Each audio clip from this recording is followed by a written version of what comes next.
नक्कीच खरं तर बीड सरपंच हत्या प्रकरणानंतर आधी बीड आणि नंतर परभणीमध्ये निघालेला जनआक्रोश मोर्चा आज पुण्यात निघालेला आहे। पुण्यातून लाल महालातून खरं तर या मोर्चाला सुरुवात झालेली पाहायला मिळते आणि मजल दरमजल करत हा मोर्चा पुण्यातील जिल्हाधिकारी कार्यालयात पोहोचणार आहे। त्यानंतर एक छोटीखानी सभा जी आहे ती होणार आहे। खरं तर संतोष देशमुख यांच्या हत्येप्रकरणी जे कोणी आरोपी आहेत त्या सर्व आरोपींना फाशीची शिक्षा द्या, त्यासह वाल्मिकी कराड यांना ज्या खंडणीच्या गुन्ह्यात खरं तर अटक केलेली आहे त्यांना त्यांच्यावरती कलम वाढवून हत्येच्या गुन्ह्यात देखील खरं तर घ्या आणि त्यांना देखील त्या गुन्ह्यात अटक करा अशी मागणी गेल्या अनेक दिवसापासून जोर आता धरू लागलेली आहे। खरं तर पुण्यातच हे सगळे आरोपी जवळपास 3 आरोपी पुण्यात सापडले होते। वाल्मिकी कराड यांनी स्वतः खरं तर सीआयडीला सरेंडर देखील पुण्यात केलं होतं आणि आजचा पुण्याचा मोर्चा हा महत्त्वाचा मानला जातोय। खरं तर सर्वपक्षीय जनआक्रोश मोर्चाला आता लाल महालातून सुरुवात झालेली आहे। स्वतः मनोज जरांगे पाटील या मोर्चात दाखल झाले होते। लाल महालात त्यांनी मासाहेब जिजाऊचं दर्शन घेतलं, पण काल मध्यरात्री जरांगे पाटील यांच्या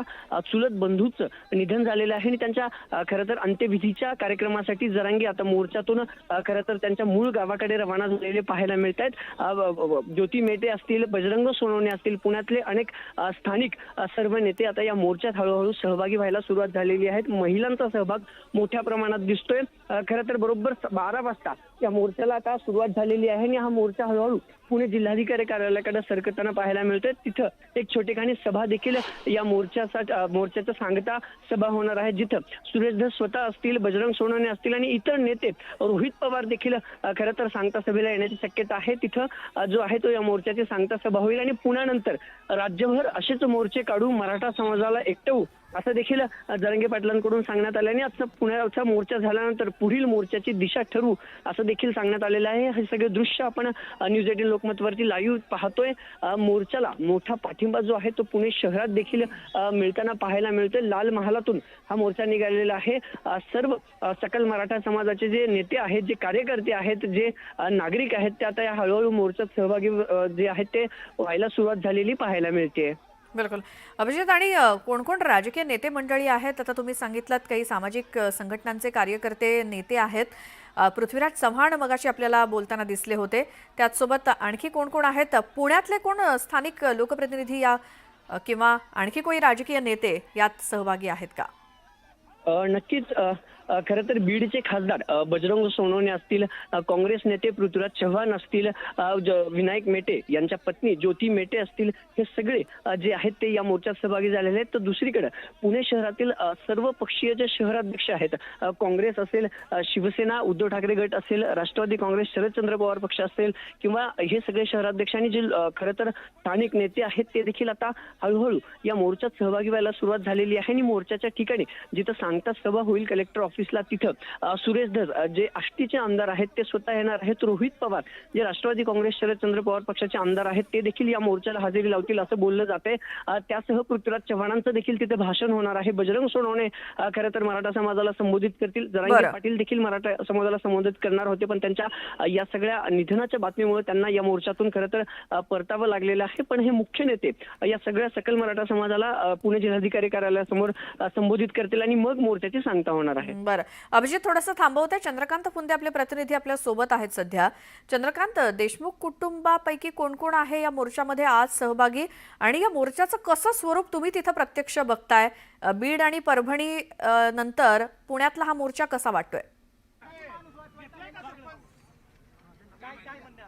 मोर्चा आता सुरू आहे, साधारण इकडून अर्धा तासात पुढे जाईल तो, पण सगळं विस्कळीत झालेलं आहे। जथ्याने लोक मोर्चात जॉईन झाले, मध्ये गॅप पडलेला आहे। आता समोरचं जथ्थ आहे, सांगा काय मोर्चाचं उद्दिष्ट काय नेमकं? पुढे फाशी झाली पाहिजे वाल्मिक कराडला आणि आरोपींना फाशी झाली पाहिजे। धनंजय मुंडे महाराष्ट्राला दहशतीच्या दिशेने घेऊन चाललेत।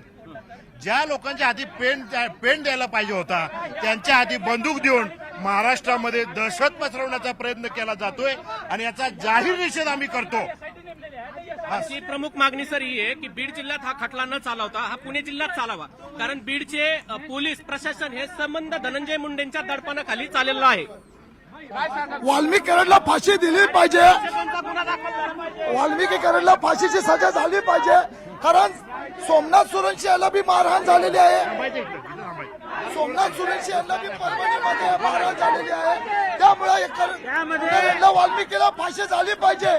तवर आम्ही शांत बसणार नाहीये, कारण ही महाराष्ट्रामधून आंदोलन चालू आहे आणि महाराष्ट्रभर अशाच आंदोलन चालणार आहे. त्यांना तत्काळ फाशी जवळ होत नाहीये तवर महाराष्ट्रामध्ये भीम सैनिक शिवसैनिक कधीच शांतता बसणार नाहीये. अशा देशद्रोही पाठगुळ्यांना सजा झालीच पाहिजे. आणि इथं 2 नंबर हे बघा वाल्मिक कराड हा महाराष्ट्र म्हणतोय वाल्मिक कराड हा मुख्य आरोपी आहे, दोषी आहे. त्याला तुम्ही खंडणीचाच गुन्हा का ठेवताय? त्याच्यावर 302 करा, मोक्का लावा. तुम्ही खरं तर सामाजिक चळवळीचे कार्यकर्ते मोर्चात सहभागी झाला, थोडा विस्कळीत दिसतोय मोर्चा.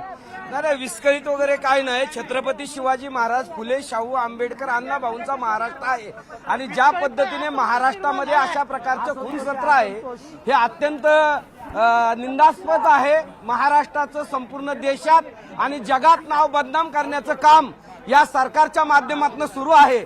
धनंजय मुंडे सारखे संशयास्पद मंत्री त्यांनी मंत्रिमंडळात ठेवलेला आहे. खरं तर मुख्यमंत्री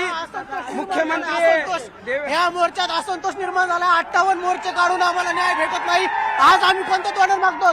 किती दिवस आम्ही अन्याय जोपर्यंत आम्हाला मंत्र्याचा राजीनामा घेत नाहीत त्यांचे 2 नंबरचे धंदे बंद झाले पाहिजेत. यांना जास्त पैशाचा मात झालाय. सामान्य नागरिक पलायन करत आहेत. बीड जिल्हा सोडून त्या ठिकाणी दुसऱ्या जिल्ह्यामध्ये जाऊन राहण्याचा प्रयत्न करत आहेत. आणि सर्वात महत्वाची माहिती म्हणजे त्या सर्व आरोपींची नार्को टेस्ट होणे गरजेचे आहे. नार्को टेस्ट झाल्यानंतर जो गुन्हेगार आहे तो समोर येईल.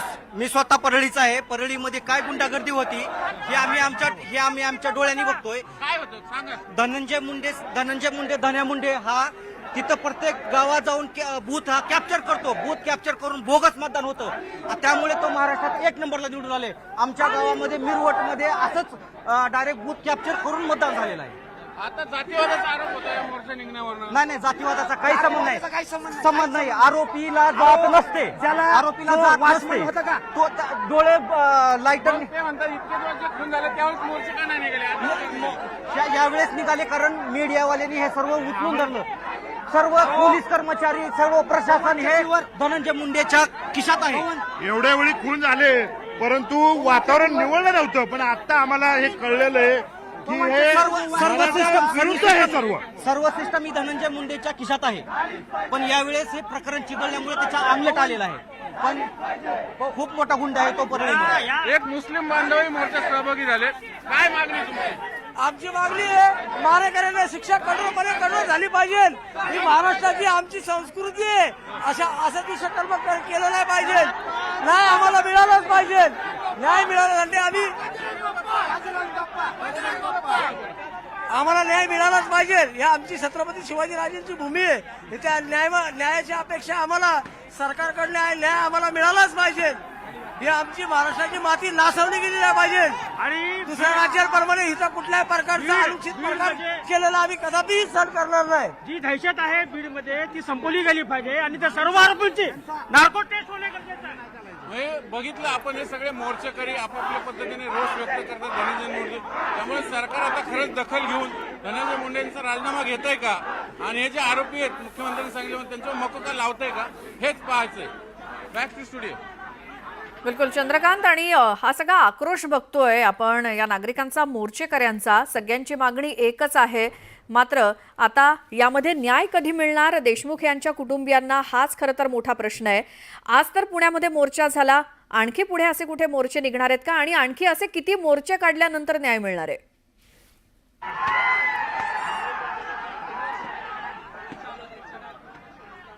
हॅलो चंद्रकांत, आवाज येतोय? या मोर्चामध्ये सहभागी असलेले काही लोकप्रतिनिधी, काही सर्वसामान्य नागरिक असंख्य आहेत. हे आपण दृश्यामध्ये बघतोय. तुम्ही देखील बघताय या मोर्चाचं स्वरूप आणि कसा समारोप होणार आहे या मोर्चाचा.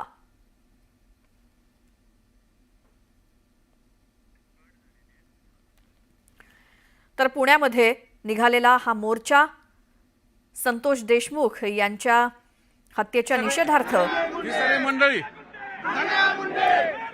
दादा काय सांगा हे मोर्चा निघालाय, तुम्ही सहभागी झालात. या ठिकाणी महाराष्ट्रामध्ये जे काय आता 1.5 महिन्यामध्ये वातावरण आहे ते दुर्दैवी आहे. या सगळ्या परिस्थितीमध्ये ज्या पद्धतीने परभणीमध्ये देवेंद्र फडणवीसांच्या खात्याने या ठिकाणी सोमनाथ सूर्यवंशीची हत्या केली. त्याचबरोबर या बीड जिल्ह्यामध्ये संतोष देशमुखचं ज्या प्रकारे हत्या करण्यात आली, त्या हत्येमध्ये वाल्मिक कराडचा थेट सहभाग होता. त्या वाल्मिक कराडच्या पाठीशी धनंजय मुंडे होते आणि धनंजय मुंडेंच्या पाठीशी कुठेतरी या ठिकाणी देवेंद्र फडणवीस आहेत. हे चित्र या ठिकाणी स्पष्ट आहे. आणि असं असताना सुद्धा देवेंद्र फडणवीस हे धनंजय मुंडेंबरोबर जे युवा मोर्चामध्ये केलेलं काम आहे, ती दोस्ती मागची 30 वर्ष सांभाळत आहेत. धनंजय मुंडेंच्या मागे देवेंद्र फडणवीस आणि हेच नका धनंजय मुंडे वाल्मिक कराडच्या पाठीशी. हे विचार सहभागी होणार होते मोर्चात, काय झालं? नाही, या ठिकाणी काहीतरी मेडिकल इमर्जन्सी झाल्यामुळे ते या ठिकाणी येऊ शकले नाहीत. पण मी, माझा पक्ष, स्वतः पवार साहेब, संतोषजी देशमुख आणि सोमनाथ सूर्यवंशींच्या पाठीशी आहोत. या मोर्चाच्या माध्यमातून देवेंद्र फडणवीसांची एकूणच नकारात्मक, त्याचबरोबर त्यांचं कुठेतरी धनंजय मुंडेंची दोस्ती ही या ठिकाणी सिद्ध होती किंवा प्रकट समोर येते हे निश्चित आहे. आता मागणी काय? मागणी हीच आहे, धनंजय मुंडेंचा राजीनामा घेण्यात यावा.